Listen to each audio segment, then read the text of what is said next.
Cumprimento os irmãos com a paz do Senhor.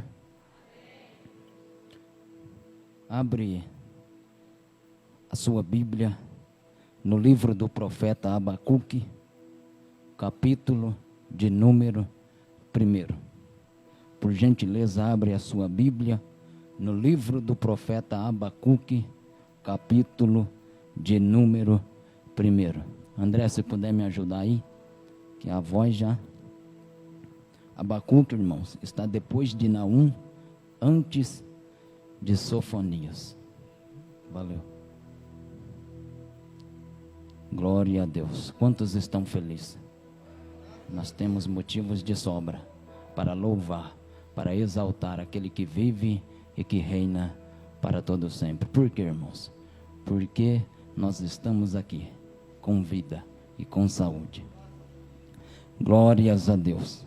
Amém? Acharam? Vou ler somente um versículo e os irmãos podem assentar.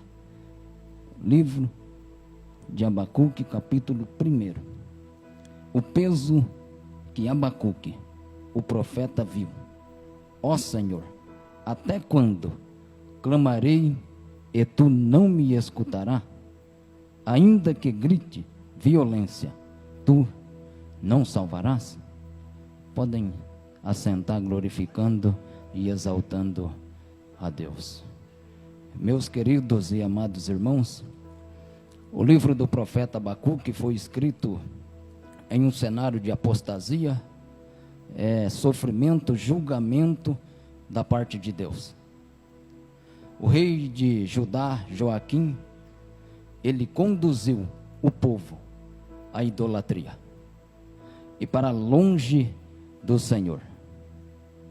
Como resultado, Deus estava agora julgando o povo de Judá. Então o livro do profeta Abacuque começa num vale profundo e termina nas alturas.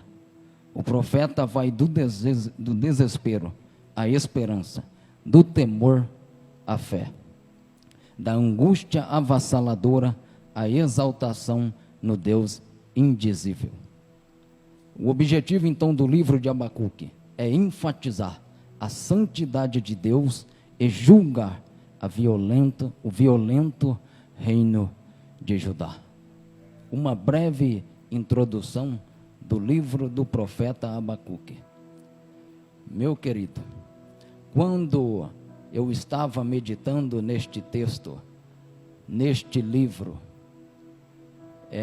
Deus falou comigo de uma forma tremenda, aonde eu pude perceber que a situação atual, a qual a nação de Judá estava enfrentando, nós estamos passando por coisas semelhantes. Irmão Cláudio, por causa da idolatria, não só por causa da idolatria, mas por causa do pecado da humanidade. Então o livro, no capítulo 1 e o versículo do 1 ao 4, o profeta narra sobre a iniquidade do povo de Judá.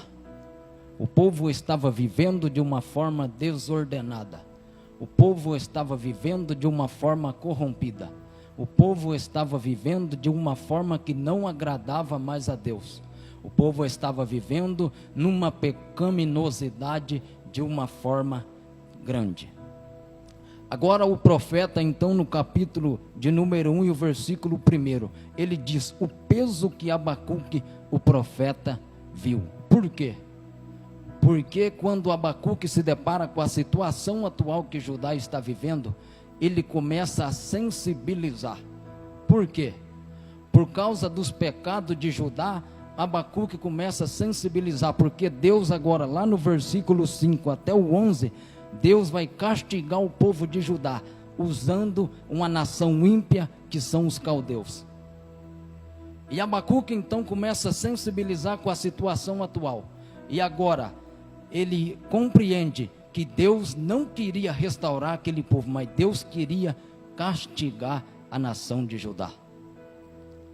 E agora o profeta Abacuque então começa a ter dificuldade de entender isso. Por quê? que ao invés de Deus trabalhar naquela nação, usar o profeta para profetizar para aquele povo, para mudar a situação atual que aquele povo estava vivendo, Deus queria fazer de uma outra forma. Deus queria usar uma nação ímpia, que eram os caldeus, para castigar o povo de Judá.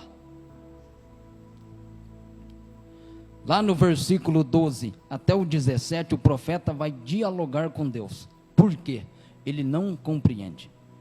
Meu querido, eu quero que você entenda uma coisa. Muitas das vezes Deus está trabalhando de forma que nós não compreendemos. A forma que Deus trabalha não é a forma que nós pensamos ou imaginamos que Deus vai trabalhar. Deus tem os seus meios, Deus tem as suas formas, Deus tem o seu padrão de trabalhar na vida do crente. Nós precisamos entender isto. Agora o profeta começa a questionar, a dialogar com Deus. Até quando, Senhor? O Senhor vai permitir que uma nação ímpia, um povo corrupto, comece a julgar o povo de Judá, que é a nação escolhida do Senhor? E nós vamos perceber que do capítulo 2, do versículo 1 ao 5, vem a resposta do Senhor ao profeta Abacuque. Então o livro de Abacuque, ele se divide em 3 partes, porque ele só tem 3 capítulos. E agora no capítulo de número 2, Abacuque ouve a resposta do Senhor. Muitas vezes você está orando e parece que o céu está de bronze. Parece que Deus não está ouvindo a tua oração. E não é assim, irmãos. Muitas vezes nós estamos passando por momentos difíceis, conturbados, que nós clamamos ao Senhor, que nós oramos ao Senhor, que nós buscamos refúgio em Deus, e parece que Deus se esqueceu de nós. Parece que Deus nos abandonou. Parece que Deus nos deixou só. Eu confesso, passei por um período de quarentena, fiquei só na minha casa. Irmãos, a coisa mais terrível que tem é você ficar só. Mas eu entendi que Deus me levou para aquele momento para nós conversar, para nós dialogarmos. Eu compreendi e aprendi com Deus na quarentena. Falei para minha esposa, eu tenho alguns livros. Falei, não peguei nenhum livro desse na quarentena, somente a Bíblia. E Deus falou comigo de uma forma tremenda e poderosa. Deus responde quando você ora. Deus, ele responde quando a igreja ora. Deus, ele está sempre ouvindo o nosso clamor. Não fique triste, não fique desanimado. O profeta sensibiliza por causa da situação, e ele também vai questionar a Deus. E muitas vezes nós podemos questionar a Deus, só que nós temos que entender que o trabalhar de Deus não é da forma que nós queremos. Que muitas vezes Deus vai trabalhar da forma que Ele quer. Porque a Bíblia diz que os pensamentos de Deus são mais altos do que os nossos, que os caminhos de Deus são maiores do que os nossos. No versículo 6 ao versículo 20 do capítulo 2, o profeta narra sobre os 5 ais dos caldeus. Porque agora o Senhor respondeu à oração do profeta, e Deus começa a falar para o profeta sobre os 5 ais do caldeus. Ai daquele que aumenta ou que não é seu. Até quando? Daquele que carregar sobre suas dívidas. E assim sucessivamente Deus vai falando dos ais contra a nação caldeia. Meu querido, já no capítulo 3, do versículo 1 ao 19, o profeta narra sobre os 5 ais, foi o que eu falei. E ele entende que Deus não é para ser entendido. Irmãos, Deus não é para ser entendido. Ele é Deus. Ele fazendo ou não fazendo, Ele continua sendo Deus. Nós não podemos querer entender Deus. Nós temos que confiar em Deus. E eu tinha um título para esta mensagem, e eu até me esqueci de falar do título: a esperança que nasce no desespero. Não queira compreender Deus, não queira entender Deus, mas queira ser somente servo de Deus e aprender com ele. O profeta entendeu que Deus não se explica. Deus, ele não é uma pessoa a qual nós podemos explicar, mas a Bíblia, ela deixa bem claro e mostra o Deus que nós servimos, que ele é conselheiro, Deus forte, Pai da eternidade e príncipe da paz. O Deus que nós servimos, ele é médico dos médicos. O Deus que nós servimos, ele ainda faz milagre. O Deus que nós servimos, ele ainda batiza crente com o Espírito Santo. O Deus que nós servimos ainda se manifesta dentro da igreja. O Deus que nós servimos ainda tem liberdade de operar dentro da igreja. O Deus que nós servimos, morte não vence ele. O Deus que nós servimos, não tem inferno nenhum que pode vencê-lo. A sua palavra diz que as portas do inferno não prevaleceriam contra a igreja do Senhor. Se ela não vai prevalecer contra a igreja do Senhor, imagina quanto a Deus. Irmãos, o Deus que você serve é maior do que qualquer problema. O Deus que você serve é maior do que qualquer dificuldade. O Deus que nós servimos é maior do que a morte, é maior do que a enfermidade, é maior do que esta pandemia. Quantos podem glorificar a Deus? É maior do que qualquer doença que a medicina diz que não tem mais jeito. O Deus que nós servimos, ele é maior do que isso. Mas nós temos que confiar. Por que que na esperança nasce o desespero? Porque a fé começa a ser atual. Na esperança nós começamos a confiar em Deus. Por quê? A nossa fé, ela é movimentada. Quando nós temos esperança, nós começamos a movimentá-lo. Nós começamos a acreditá-lo, que Deus ainda vai buscar um povo. Então o profeta clama a Deus com alto e bom som no capítulo de número 3. E eu quero ler estes versículos porque, irmãos, é tremendo. Quando ele diz mesmo, ou melhor dizendo, o profeta então ora a Deus pedindo por um avivamento no capítulo 3, o versículo 1 ao 19. Olha o que ele ora. A oração de Abacuque, o profeta em Siginote. Os teólogos dizem que Abacuque era sacerdote e ele tinha liberdade de louvar dentro da casa do Senhor. E o capítulo de número 3 é como se fosse um inário de Israel. E ele começa: ó Senhor, ouvi o discurso e temi. Ó Senhor, aviva a tua obra no meio dos anos. E no meio dos anos, a conhecida. Na ira, lembra-te da misericórdia. Agora o profeta Abacuque começa a falar para Deus: aviva, Senhor, a tua obra. Aviva, Senhor, a tua obra. Por que que Abacuque pede para o Senhor avivar a tua obra no meio dos anos, irmãos? Porque no começo é mil maravilhas, no começo é o primeiro amor, no começo todo mundo está disposto a trabalhar, no começo todo mundo está na igreja, mas quando vai chegando no meio da caminhada, aí que nós vamos falando: ah, mas hoje eu estou cansado, ah, hoje eu não vou para a igreja. Então Abacuque fala: Senhor, aviva a tua obra no meio dos anos, e a fase a conhecida, notifica ao teu povo. Nós precisamos de um avivamento, irmãos. Nós precisamos de um avivamento, não um avivamento de barulho, mas um avivamento genuíno da palavra do Senhor.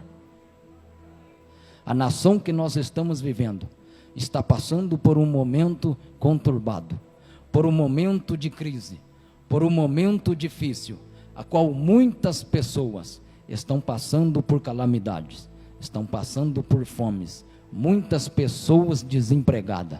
E nós precisamos clamar a Deus para um avivamento genuíno e espiritual, porque é no avivamento que o amor de Deus se manifesta, é no avivamento que a palavra de Deus tem autoridade de transformar a vida. Nós precisamos de um avivamento da Bíblia Sagrada. Nós não precisamos de pregadores que fazem barulho, que movimentam a igreja. Nós precisamos da palavra de Deus, que é alimento sólido para a restauração de um mais pecador e de qualquer um que é pecador. Assim como Deus transformou a minha vida, Ele tem poder de transformar muitas vidas aí fora.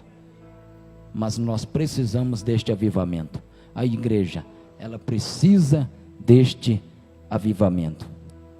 E agora no capítulo 3, o profeta exclama a Deus com alto e bom som.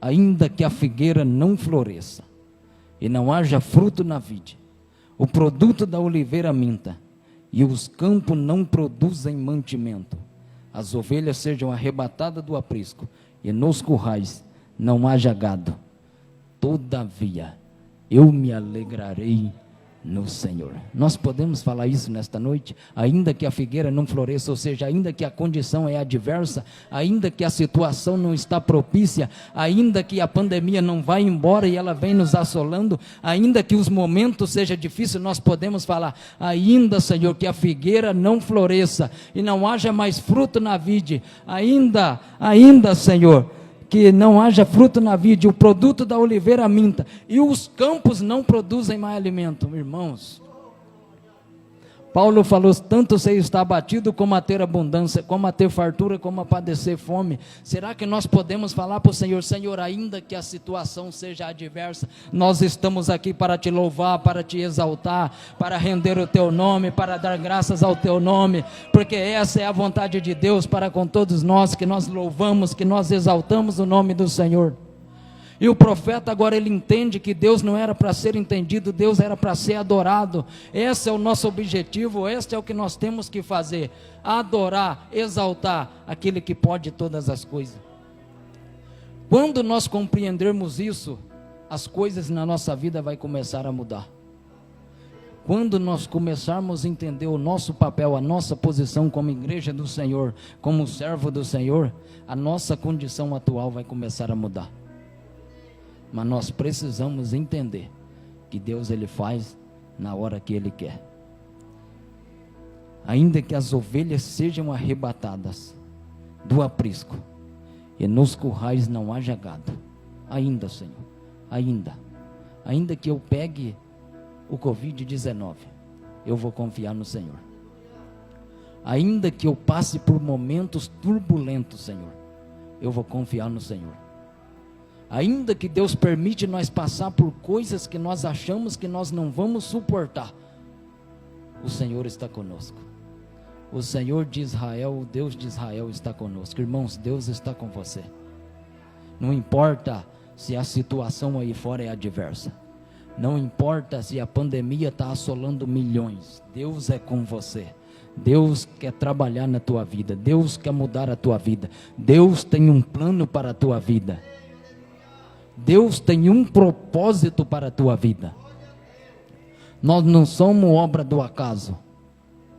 Deus não nos chamou somente para vir à igreja, sentar no banco e glorificar o teu nome. Não, Deus nos chamou porque Ele tem uma obra especial em nossas vidas. Lembre-se disso, você não está só. Deus tem obra em você. Por mais que a situação esteja adversa, Deus conta com você. Quantos aqui nesta noite pode falar que nem o profeta Abacuque falou? Quantos aqui nesta noite pode falar como este homem falou? Senhor, ainda que falte o alimento na minha casa, ainda que falte o leite para o meu filho, ainda que falte, Senhor, o dinheiro do aluguel, ainda, Senhor, que eu estou desempregado, todavia, eu me alegrarei no Senhor e exaltarei no Deus da minha salvação. Ou nós estamos acostumados com um tipo de crente que só vai na igreja, só glorifica a Deus quando está bem. Quando está passando por momentos difíceis, se esquece de Deus. Mas eu quero acreditar e creio que a igreja de Jaguapitã, ela glorifica a Deus da forma que Ele é. Não pelos bens que nós recebemos, mas porque nós acreditamos que Deus é poderoso e tem poder para mudar a história desta nação. Glória a Deus. Glorificado e exaltado, irmãos, é o nome daquele que vive e que reina para todo sempre. Somente o Senhor é digno de honra, de glória, de louvor e adoração. Eu quero agradecer. Essas são as palavras que o Senhor colocou no meu coração. Não quero mais me delongar, mas eu creio que o Senhor falou com vidas aqui nesta noite. A Bíblia diz que a palavra do Senhor, ela não volta vazia. A palavra do Senhor é mais penetrante do que espada de 2 gumes, e penetra até a divisão da alma, junta e medula. Ela é apta para discernir os pensamentos e intenções do coração do homem. Não é o irmão Cláudio, é a palavra de Deus. Ela é que transforma a vida. Ela é que muda a nossa história. Ela é que tem poder de mudar a situação do globo terrestre. Amém? Deus abençoe a vida dos irmãos. Eu passo a direção para o pastor e agradeço a oportunidade em nome de Jesus.